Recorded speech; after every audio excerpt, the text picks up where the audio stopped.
आपण आज परभणी दौऱ्यावर आलेला आहात। महानगरपालिकेचा प्रचार सुरू आहे। काय परिस्थिती आहे राज्यभरामध्ये महापालिकेच्या निवडणुकांची?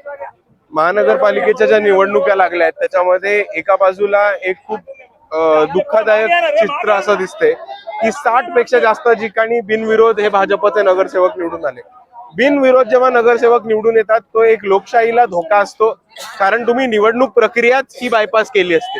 जर मतदानाशिवाय एक लोकप्रतिनिधी निवडून येतो तर त्याला लोकप्रतिनिधी का म्हणणार, हे एका बाजूला आपण सर्वांनी कळायचंय। आणि दुसऱ्या बाजूला मी हे पण सांगेन आपल्याला की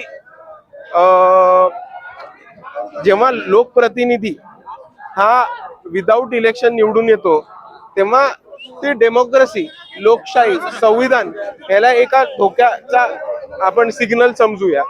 आणि त्याचबरोबर माझं भाजपला ओपन चॅलेंज आहे आणि या इलेक्शन कमिशनला सुद्धा सांगणे की जिकडे बिनविरोध भाजपचं घोषित केलंय तिकडे इलेक्शन तरी घेऊन दाखवायची असती। सगळे विरोधी पक्ष एकत्र येऊन नोटा चालवून भाजपला पराभव करण्याची आमच्या सगळ्यांमध्ये सहज ताकद आहे, पण हा ऑप्शन नोटाचा का नाही दिला? जनतेला ठरवू देत की नन ऑफ द अबव हा भाजपपेक्षा चांगला ऑप्शन आहे आणि भाजपला त्यांची जागा कळू देत। पुण्याचे आयुक्त अमितेश कुमार यांनी मुख्यमंत्र्यांना चक्क 20 उमेदवारांची यादी दिली की ज्यांच्यावर गुन्हेगारी पार्श्वभूमी आहे आणि अशा उमेदवारांना तिकीट दिलेली। काय काय काय पुण्याचे पोलीस आयुक्त जे आहेत त्यांनी पुण्यातल्या 20 उमेदवारांची यादी दिलेली आहे मुख्यमंत्र्यांना की ज्यांच्यावर गुन्हेगारी प्रवृत्तीचे हे लोक आहेत आणि यांना उमेदवारी या पक्षांनी दिलेली आहे। तर आपलं काय वाटतं आता हे सगळे पक्ष जे आहेत सत्ताधारी कुठल्या पक्षाचे आहेत? वेगवेगळे आहेत पक्षाचे। हे बघा, गुंड्यांना, अवैध दारूचे अड्डे चालवणाऱ्यांना, मटका सटका चालवणाऱ्यांना या मोठ्या प्रमाणामध्ये आपण उमेदवारी मिळताना बघितली या निवडणुकीमध्ये।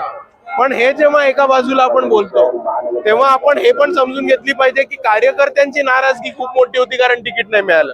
आता जर आपण ह्या दोन गोष्टी एकत्र बघितल्या तर आपल्याला हे कळेल की कार्यकर्त्यांना जे तिकीट मिळायला पाहिजे होती, प्रस्थापित पक्षांनी कार्यकर्त्यांची तिकीट कापून गुंड्यांना, गुन्हेगारांना, मटका सट्ट्याचे अड्डे चालू करणाऱ्यांना आणि पैसेवाल्यांना तिकीट दिले।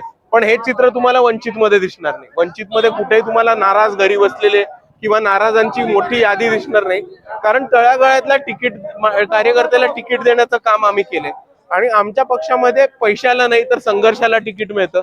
हा आम्ही पहिल्यांदा प्रत्येक निवडणुकीमध्ये पाळलेला आहे। आपण पाहिलं सर की जी भाजप आहे ही भाजप निवडणुका हायजॅक करताना दिसत आहे कुठंतरी। आता परभणीमध्ये देखील काल प्रदेशाध्यक्ष येऊन गेले आणि सरळ म्हणले की परभणीत महापौर आमचाच होईल। प्रत्यक्षामध्ये फक्त 37 जागांवर भाजप लढत आहे, महापौर कसा होईल? म्हणजे एवढा कॉन्फिडन्स भाजपमध्ये येतो कुठून? त्यांना भरोसा आहे की ते इतर पक्षाचे लोक विकत घेऊ शकतील, फोडू शकतील। आणि बाळासाहेब आंबेडकर जेव्हा महाविकास आघाडीची युती करत होते लोकसभेमध्ये तेव्हा बाळासाहेब आंबेडकरांनी एक अट टाकलेली की आम्हाला लिहून द्या की महाविकास आघाडी म्हणजे काँग्रेस, राष्ट्रवादी काँग्रेस आणि उबाटा सेना यांची लोक निवडून आली की ते भाजपमध्ये जाणार नाहीत, हे आम्हाला पेपरवरती लिहून द्या। हे भाजपच्याच या कारोबारासाठी बाळासाहेबांनी अट टाकली होती। बरं, आता काँग्रेस जी आहे, काँग्रेस सोबत आपली काही ठिकाणी युती झाली, काही ठिकाणी झालं नाही। आता परभणीमध्ये नाही, सेक्युलर मताचं विभाजन होईल असं वाटत? हे बघा, आम्ही काँग्रेसला सगळीकडे युती करायला प्रस्ताव दिला होता। बऱ्याच ठिकाणी प्रॉब्लेम असा झालाय की काँग्रेस ही भाजपशी काम करते आणि डायरेक्ट भाजपच्या पेरोलवरती काँग्रेसचे नेते आहेत किंवा ईडीच्या भीतीने, जेलमध्ये न जाण्याच्या भीतीने किंवा प्रणितीताईंसारखं पुढे भाजपमध्ये प्रवेश घेण्याच्या भीतीने ते भाजपच्या लीडरशिपच्या चांगल्या गुड बुक्स मध्ये राहायचा प्रयत्न करतायत। आणि म्हणून बरीच लोक जिकडे भाजपच्या प्रणित काँग्रेस काम करते तिकडे ती भाजप प्रणित काँग्रेस वंचितची युती नाही करत। जिकडे काँग्रेस प्रणित काँग्रेस आहे तिकडे वंचितची युती सहजपणे झाली। आपल्याला असं वाटतं की आता दलित मुस्लिमांना वंचित शिवाय पर्याय नाही? दलित मुस्लिमांना वंचित शिवाय पर्याय 2019 पासून नव्हता, पण आता दलितांना आणि मुसलमानांना ते कळलंय, म्हणून एक मोठा कल आपल्याला दिसतो। काय परिस्थिती राहील महानगरपालिकेच्या निवडणुकीत? महानगरपालिकेच्या निवडणुकीमध्ये 7 पेक्षा जास्त शहरांमध्ये वंचित बहुजन आघाडी खातं खोलेल। मी नुसतं याच्यासाठी उत्सुक आहे की किती आकडा येतो आणि सत्तेत किती ठिकाणी जाऊ शकतो हे बघायला। चालेल।